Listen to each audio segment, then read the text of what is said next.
स्वागत है। इस समय हम मौजूद है सिद्धार्थ नगर। आज हमारे साथ ऐसे शख्सियत मौजूद हैं जो भारत सरकार में जॉइंट सेक्रेटरी भारत सरकार के गोविंद जायसवाल सर हमारे साथ मौजूद है। सर तो पहले तो हमारे चैनल बहुत बहुत स्वागत है सर आपका। पहला सवाल सर, यहाँ तक पहुँचने के कितना आपको संघर्ष करना पड़ा सर? नहीं, संघर्ष तो क्या है कि दुनिया में जितने लोग आगे बढ़ते हैं, अपना काम करते हैं, सभी का संघर्ष होता है। जो रेगुलर एक दुकान चलाता है उसका भी एक अपना संघर्ष होता है। लेकिन आप ये देखिए कि ज़िंदगी में अब हम लोगों ने सिविल सर्विस की तैयारी किया तो इनिशियल परिस्थितियाँ ऐसी नहीं थी, फिर भी घर में सब पढ़ा लिखा व्यक्ति नहीं था, बट हमने अपने तरह से परिश्रम किया और इस परीक्षा को निकाला। अब लगभग 18 साल के आसपास हो गए हैं। इस दौरान मैं नागालैंड में रहा, अरुणाचल प्रदेश में रहा और साथ साथ मैं दिल्ली सरकार में रहा, गोवा में रहा, अब भारत सरकार में हूँ। तो मेरे हिसाब से प्रक्रिया लंबी होती है, बट लेकिन मैंने हर परिस्थिति, हर संघर्ष को एंजॉय किया और उससे कुछ सीखा।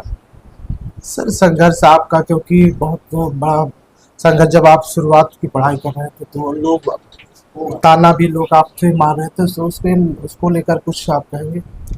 नहीं, अब देखिए क्या होता है ना, समाज में एक विशेष टाइप का डिज़ाइन होता है कि कोई बड़ा है, कोई छोटा है, कुछ एक आप थोपते हैं।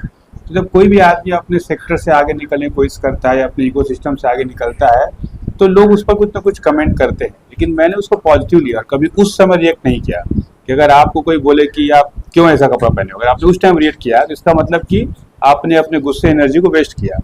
आपको उस भाव को रखना होगा, उसको यूज़ करना होगा, उसको रोज़ याद करिए ताकि उसी बात को याद कर करके आप ज़िंदगी में आगे जा सकते हैं। अगर आप लोगों से लड़ने झगड़ने में अपना एनर्जी वेस्ट करेंगे तो आप ज़िंदगी भर इसी काम में लगे रहेंगे। आप लोगों की बात मत भूलिए, लेकिन उसको यूज़ करिए, आगे बढ़िए, रादर देन कि आप उसको रिएक्ट करें। आप और बार आपका परिवार बहुत गरीब परिवार उस समय रहा, बहुत संघर्षों से आप यहाँ तक पहुँचे हैं, तो क्या संघर्ष करा? क्योंकि आप कई इंटरव्यू में हमने देखा कि आप लगातार हार नहीं माने, लगातार जो है संघर्ष करते रहे, तो इसको लेकर हमारे दर्शक नहीं, उस हिसाब से अगर देखा तो क्या था कि मेरे पिताजी ऐसे पढ़ाई लिखाई बैकग्राउंड से थे, पहले रिक्शा मैकेनिक भी थे, फिर कुछ टाइम तक चला भी रहे थे। तो उनके पास तो ये था कि मैं किसी तो उनका सबसे बड़ा सपना ये था कि मैं लेखपाल बन जाऊँ एक्चुअली।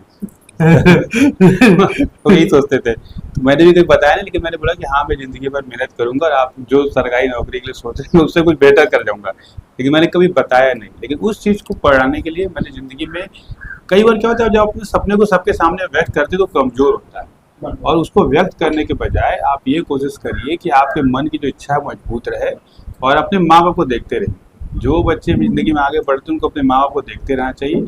कितने भी लोग ताने दें, कुछ कहें, आपको खाना खाने को न मिले, आपको पढ़ने की किताब न मिले, लेकिन अगर आप बहुत दृढ़ इच्छा शक्ति के मालिक हैं तो आप ज़िंदगी में कोई भी संसाधन पा लेंगे और आगे बढ़ जाएंगे। लेकिन हार नहीं मानना, वो कभी नहीं मानना है, चाहे किसी परिस्थिति में।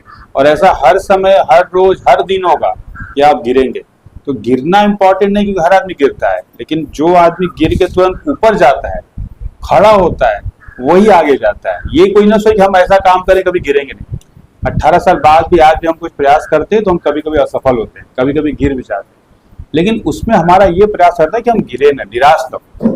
वो चीज़ जरूरी है। कई लोग होते हैं कि एक बार गिर जाएंगे नहीं उठ पाएंगे, 100 बार आदमी गिरेगा। हर प्रयास जितना बड़ा प्रयास होगा उतने बार गिरेगा, लेकिन आपको ट्राई करना है कि उठना है, गिर के पड़े नहीं रहना। बस ये एक बात आपको ध्यान रखनी है।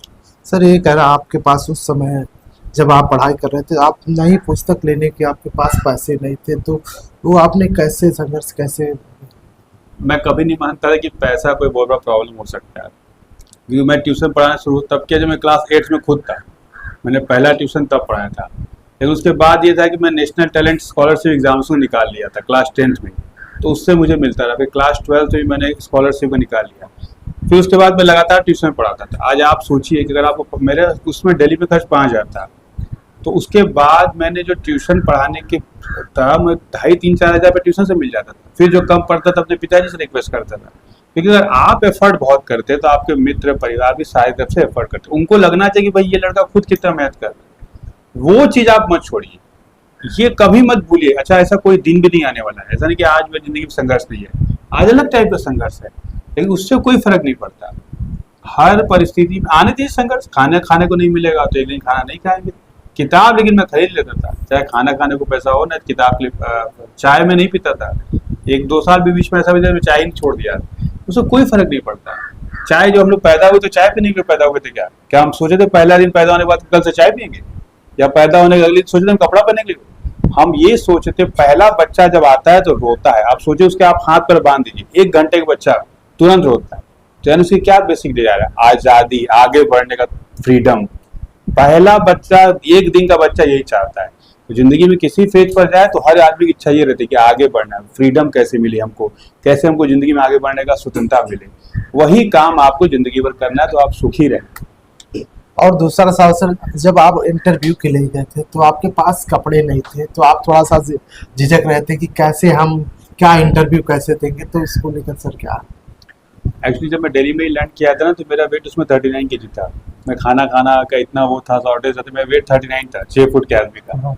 लेकिन अभी क्या था कि दिल्ली में आप जाएंगे तो लोग पास अच्छे कपड़े होते हैं, लोग अच्छे दिखेंगे, अच्छा ये रहेगा, तो आपको कॉन्फिडेंस लूज होता है। और स्पेशली जो गरीब घर के बच्चे हैं तो उनको कॉन्फिडेंस लूज ज़्यादा देख कर कभी लूज मत करिए।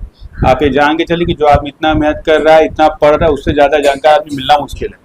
लेकिन ये हाँ, ये कि भाई आप इंटरव्यू में जाएंगे तो कहाँ से आएगा जूते, तो मेरा दोस्त होते हैं ना, इसी दिन के तो काम आते, मैंने तो जूता अपने दोस्त का पहन लिया, टाई किसी और से ली, पैंट शर्ट, हाँ ये था कि पैंट शर्ट तो किसी का पहन नहीं सकते क्योंकि लंबाई दूसरी थी।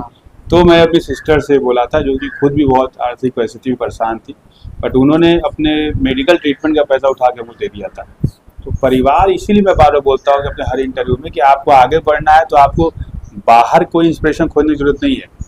आपके घर, आपका सबसे बड़ा इंस्पिरेशन आपके परिवार होता है, आपके माँ बाप होते हैं, आपकी बहन होती है, आपका भाई होता है, उसको देखिए और उससे जुड़ के आप आगे बढ़ने का सोचिए, क्योंकि वही एक कुछ लोग हैं जो जिंदगी में आप आगे बढ़ेंगे तो रियल खुश होंगे।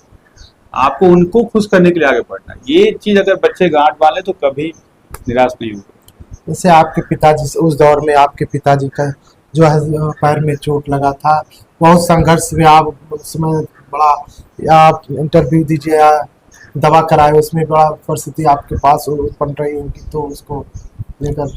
नहीं देखिए, वो तो मैं जानता हूँ कि मतलब जब मैं मेंस का एग्जाम दे रहा था तभी इनके पैर में सेप्टिक हो गया था। एक कंडीशन वो थी, लगभग पैर कटने की हालत थी और डॉक्टर बोल भी दिया था। और जो सर्जरी भी हुई थी, समझिए ऐसा हुआ था कि वहाँ पर शून्य करने वाली जो दवा होती है ना, वो भी नहीं थी। लोग ऐसे सर्जरी कर दिए, बिना शून्य किए ही कर दिए थे उस समय 2006 में, और इतना उनको तकलीफ हुआ था। लेकिन उस व्यक्ति ने इस चीज़ को कभी नहीं एक्सप्रेस किया और हमें बताया ही नहीं। तो हमें बताए बिना वो अपनी दवा करते रहे। हमारी दीदी ने किया, फिर भी जब मुझे पता चला तो मैं बोला आ जाऊँगा, तूने कभी मत आना, ये समय है तुम्हारा जो सबसे इम्पोर्टेंट है, वहाँ काम करो, तो मेहनत करो। तो इसीलिए मैं बोल रहा हूँ कि परिवार, जब आप सबसे कमज़ोर होते हैं तो जो लोग आपका साथ देते हैं उनका आपको ज़िंदगी भर साथ देना है, वो लोग नहीं जो आप ताकतवर हो गए तो आए। और एक सवाल, हमारा लास्ट सवाल सर, जैसे आप बचपन में खेलते थे तो किसी ने आपको कहा कि इनके साथ मत खेलिए, आपके अगल बगल के जो है सोसाइटी के लोग? जब होता नहीं है, अगर आप मान लीजिए अभी पत्रकारिता में आप चालू कर रहे हैं जी, तो कोई बोलना होगा ना हाँ, कि क्यों ट्राई कर रहे हो, फालतू तो कुछ नहीं होगा इसमें, सर, होता है ना? सर, हाँ होता है। तो इस तरह हर व्यक्ति गुजरता है। तो मेरे भी घर के बगल में लोग थे, हाँ, तो मैंने भी बोला था, तो कह रहे कोई नहीं बनता आईएएस में, कोई नहीं जाता। मैंने कहा मैं, एक सीट होगा मैं उसमें जाऊंगा। तो वो बोलते हैं आप अपने घर के बच्चों को आप बोलेगा नहीं कि अभी कि इनके साथ मत खेलो, उनके बाप ऐसे, मतलब आदमी को होता है क्या, हाँ, गलती क्या होता है, उनके फादर के काम काज से किसी बच्चे का आइडेंटिफिकेशन करते हैं, वो सब गलत चीज़ है।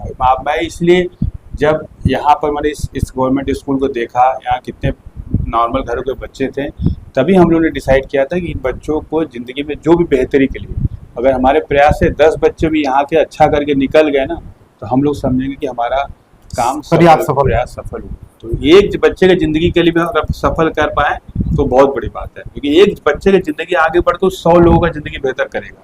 तो हम लोगों का यही प्रयास था, यही सोचकर हम यहाँ पर, हम लोगों ने ये जो एडसिल का प्रोजेक्ट था यहाँ पर किया, और इस एरिया के बच्चों के लिए हमारा प्रयास था कि वो बेस्ट से बेस्ट टेक्नोलॉजी का यूज़ कर पाए। और सर, लास्ट सवाल सर, जैसे आप भारत सरकार में जॉइंट सेक्रेटरी के उच्च शिक्षा आप हैं, तो अगर आईएएस की कोई तैयारी करता है तो उन बच्चों को क्या आप संदेश देंगे? उसका सबसे बड़ी चीज़ है कि आप क्लास 1 में हो, चाहे क्लास 10 में हो, क्लास ग्रेजुएशन में हो, आप जो भी तैयारी करें उसमें बेहतर करें। प्रॉब्लम होता है कि हम क्लास 4 में पढ़ते हैं तो हमें क्लास 5 की बुक अच्छी लगती है, क्लास 5 में रहते हैं तो क्लास 6 की बुक अच्छी लगती है। ये टेंडेंसी ज़िंदगी पर रहेगा। आप चाय की दुकान चला रहे तो आपको पान की दुकान अच्छी लगेगी, पान की दुकान चला रहे तो कपड़े की दुकान अच्छी लगेगी। ये आपका मन शुरू से आपको ट्रेन करता है। आप जिस क्लास में हैं, जिस चीज़ को कर रहे हैं उसको बेस्ट करिए। यूपीएससी की परीक्षा में लास्ट में यही चेक होता है कि आपने जो पढ़ा, आपकी कितनी समझ है। आप क्लास 4th में, आप क्लास 4th की बुक को समझने की कोशिश करिए, उस पर मेहनत करिए। 5th में जाइए, 5th की करिए। ये जितना अच्छा करेंगे आप अच्छी तैयारी कर पाएंगे। तो आप सभी के लिए मेरी यही संदेश है कि आप अच्छी पढ़ाई करें और अच्छे से उसमें आगे बढ़े और अपने तैयारी को फोकस करें। और जिस दिन ग्रेजुएशन कर लें, डेडिकेटेड सब्जेक्ट चूज करें, जीएस चूज करें और इसको आगे बढ़ाएं।